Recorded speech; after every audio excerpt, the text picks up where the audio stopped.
Hello friends, welcome to my YouTube channel, Poverty Hill Adventures. Today's video is going to be a odds and ends video. I like to call them oddments. This one will be number 113, oddments number 113. I am very fortunate to have the number of friends I have, number of good friends, good people, good friends. And one of them stopped by the other day and gifted me this chainsaw carving that he did of a bear. His name is Tom, not the bear's name, the carver's name. I haven't come up with a name yet for the bear. I thought it was very cool, and I wanted to say thank you to Tom for the little bear chainsaw carving here. I like him quite a bit. Speaking of friends, I got a shout out to three of them. Three friends of mine. They watch the videos, they're friends, and I believe they subscribe. And I just wanted to acknowledge some fish that they caught. The first friend of mine is Kevin. Most of you know Kevin. Most of you that have watched the videos in the past know Kevin. He's got his own YouTube channel. Gobbler's Roost Adventures is the name of the channel, and Kevin does a lot of fishing and hunting, and recently he's been doing some videos of canoeing in the Adirondacks. Well, he sent me some pictures of some fish he caught, some largemouth bass up there on one of the secluded lakes he's fishing, and I believe he caught them with a lure that he had made himself called the Gobbler Wobbler, and I just wanted to give Kevin a shout out for these beautiful, beautiful bass that he caught.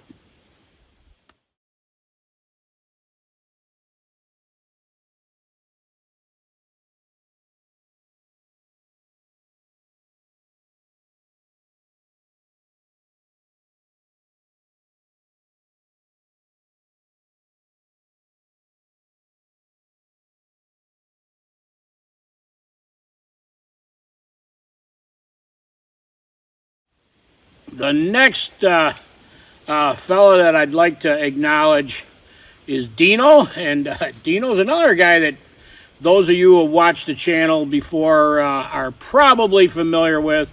We did some Adirondack trapping videos with Dino. We did some flintlock deer hunt videos with him. Just an all-around good guy, good fisherman, good hunter, good trapper, and he also was up in the Adirondacks at some secluded river. He wasn't with Kevin, he was with his son, Colton, and they were doing some fishing up there, and here's some of the fish that they caught.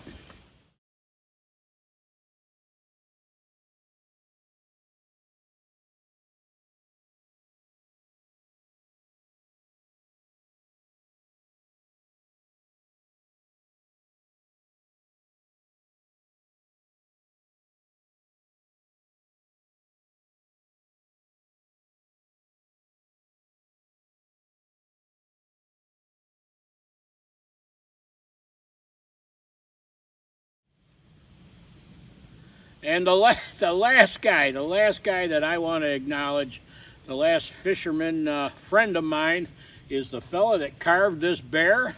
His name is Tom.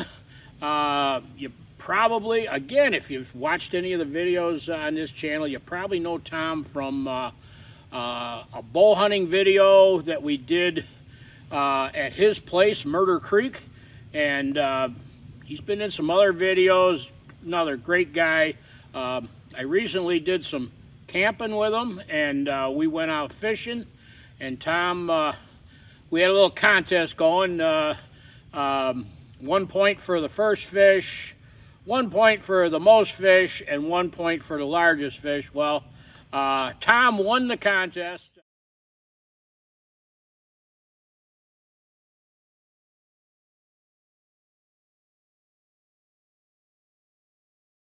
It's the time of the year where I live, we get our new hunting licenses and our, trapping license, and probably most of us probably renew our fishing license at the same time. Well, when you renew your license, they give you I'm going to call it a rule book. It's a book full of all sorts of information about season dates and limits and rules and regulations and all. And I'm paging through it like I always do, even though I've been hunting and fishing and trapping for a very long time. There's always something new in there. They make a change or something. It's good to familiarize yourself with it. So I'm paging through, reading it, and I come to one page, and wham, I was surprised. There's a picture of myself and Dino dressed in our buckskins with our muzzle loaders. I don't know how it got in that book. I didn't supply it. I don't know. Maybe Dino did, or somebody just took it.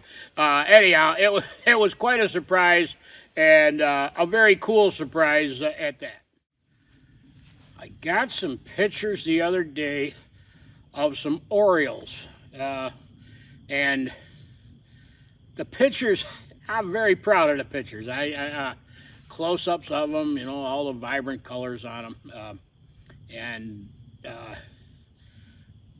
the question arises, what type of camera did I use to take these pictures, take these pictures of these Orioles so close? Well, I don't have fancy camera equipment, and what I did was by the feeder, I set up a GoPro camera on a tripod, and I had it, just a little short distance away from the feeder. And I turned it on, and this camera has a feature on it that to any of you younger people is like second nature, but to people my age and older who grew up with without the digital cameras and cell phones and fancy cameras, you took a picture back then and you took it to the drugstore and you got your film developed, and a week later you found out that you chopped everyone's head off in the pictures. So anyhow, this camera is really cool. It's got a feature on it. I think it's called Bluetooth. I don't know why they call it Bluetooth, but you turn it on, and this camera can talk to your cell phone and vice versa. So you turn it on, and you can actually see what the camera sees on your cell phone. And I put it in this up close to the feeder, and I sat back, way back, off to the side, and waited for the Orioles to show up. And they showed up, and I was able to take these pictures remotely using my cell phone. I pushed the button on the cell phone, and it would tell this camera to take a picture. So like I said, you younger guys, you're probably going, oh, they've had that for years, and get with the times and everything. But to someone from my generation, my age, this is just amazing technology. I mean, I know it's not, the recent state of the art, but it's just amazing.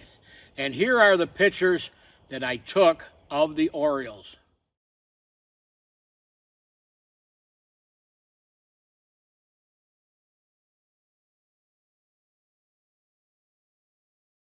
Since I retired, I have been doing my best to stay busy.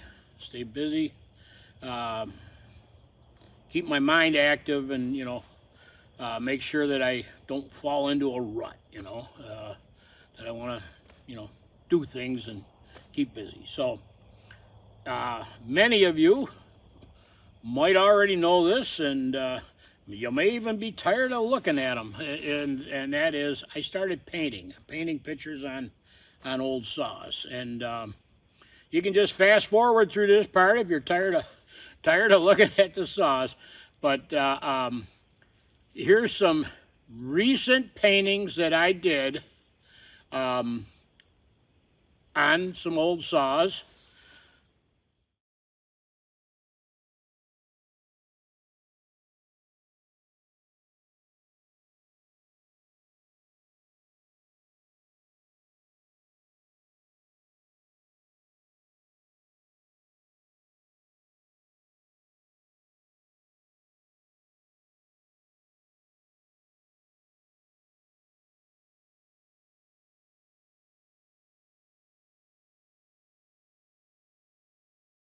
Among other whimsical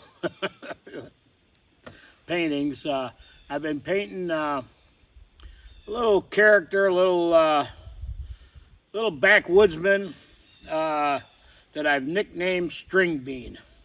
And I've got him fishing and hunting and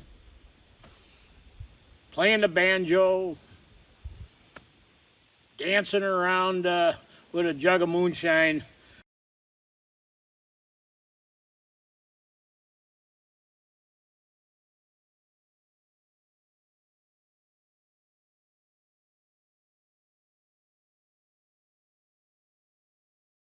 Well, I thought the other day that I should paint a girlfriend for String Bean. So I'd like to introduce everybody to String Bean's girlfriend, Daisy. Yeah, I know. Some of you are probably shaking your heads going, I think maybe he's been up in the woods a little too long, living in a tent, and needs to get out more. Well, you might be right, but I sure do enjoy painting these paintings.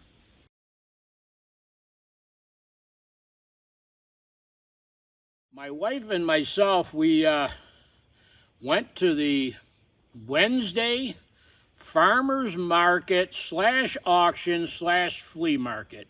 And one of the things I was on the lookout for was old saws, old hand saws.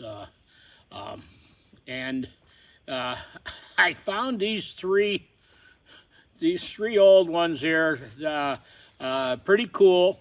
One of them, and this just fascinates me when I look back at old tools, not just saws and such, but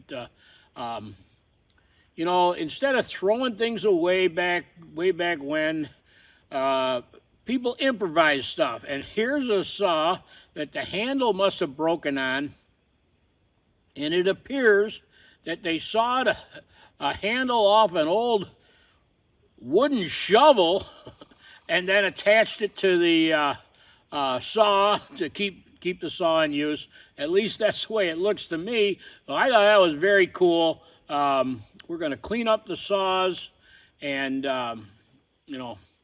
put some linseed oil or whatever on the handles, and they now will have a future as saw painting. While we were at the Wednesday farmers market, we're searching around the flea market, and I came across this vintage propane 2-burner stove, and the price was right. It was dirt cheap. I bought that, and it doesn't even appear that it was used much, or else whoever used it really did a good job of maintaining it and cleaning it. So I got another saw for camp, and we picked up some fresh vegetables, You know, you can't beat farm fresh produce.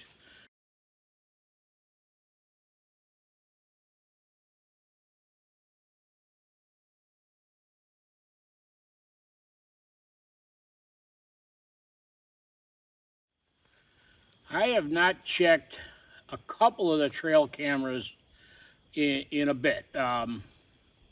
Some of them I check on a pretty regular basis, and they've been real quiet. You know, I have not gotten much activity on them, but I've got two of them out there that I have not checked in a while. One of them is in a really good location that I normally catch a lot of trail camera pictures of critters there.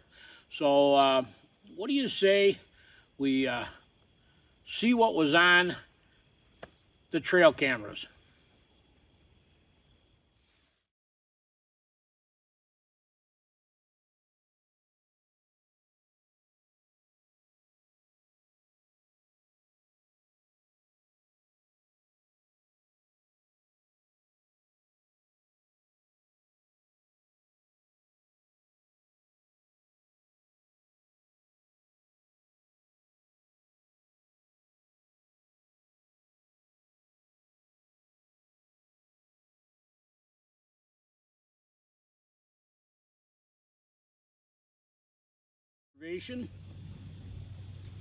Here in the state that I live in is conducting a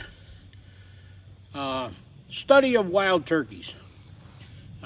It's pretty common in the last few years, pretty common not to hear the turkeys you once heard when you're out spring hunting, and the population's been down. I mean, for the most part, I'm sure there's pockets of birds here and there, and there's some of you that go, "Oh, I got my bird, I didn't have trouble." But overall, and I know a lot of turkey hunters, and they're good turkey hunters, and I've talked to them, and they all basically, for the most part, say that the population is down. So back to the DEC, the Department of Environmental Conservation. They're doing a study of wild turkeys and the poult survival rate. And I guess they've done it in the past. This is the first year I've participated in this study. And what you do is, in the month of August, if you see turkeys, you know, either out in the field or more than likely you're going to see them when you're riding the back roads, you know. And you record the number of adult birds, the sex of the adult birds, and the number of poults, the number of young. And I'm not 100% sure, but I think basically what they want to know is, per hen, how many poults have survived up until this point, August. So it's for the month of August, and I've seen some hens with some poults, and I record them down, and then I go on a website and I punch in the information. And where I'm at right now is about an average of 4 poults per adult hen. So, I mean, there's times that I'll see 2 hens with, you know, 8 poults, 9 poults, 7 poults. But when you average it all out, or I'll see one hen with 3 and one with 5. But when you average it all out, it comes out to about 4 poults per hen. So I think we had an okay dry spring, and I think we had an okay hatch survival rate, whatever you want to call it. So I'm looking forward to future spring turkey hunts, especially 2 years from now, when all those poults become adult birds, and I got some adult gobblers, you know, some 2-year-old birds or 3-year-old birds, whatever, to call. So there you have it. That's my participation in the turkey survival rate for this year.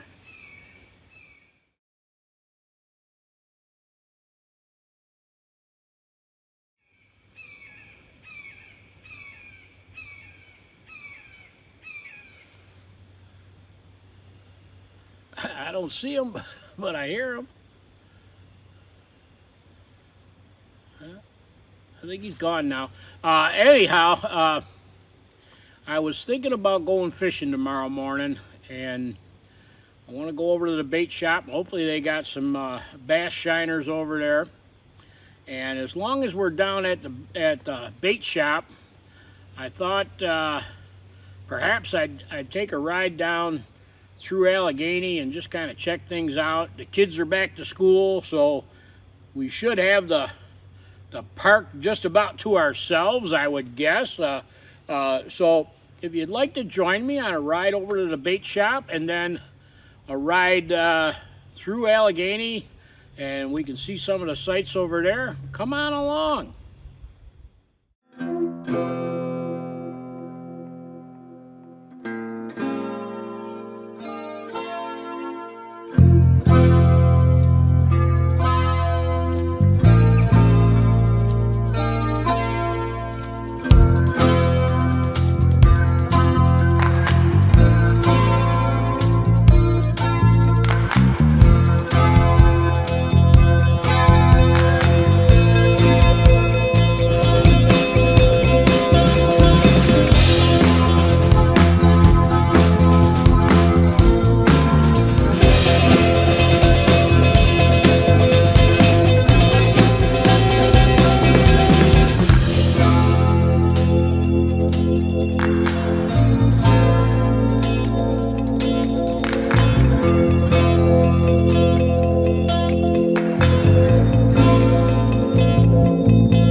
Until next time, everybody, thank you for watching. Take care. Remember to keep on trucking and believe in yourself even when no one else does.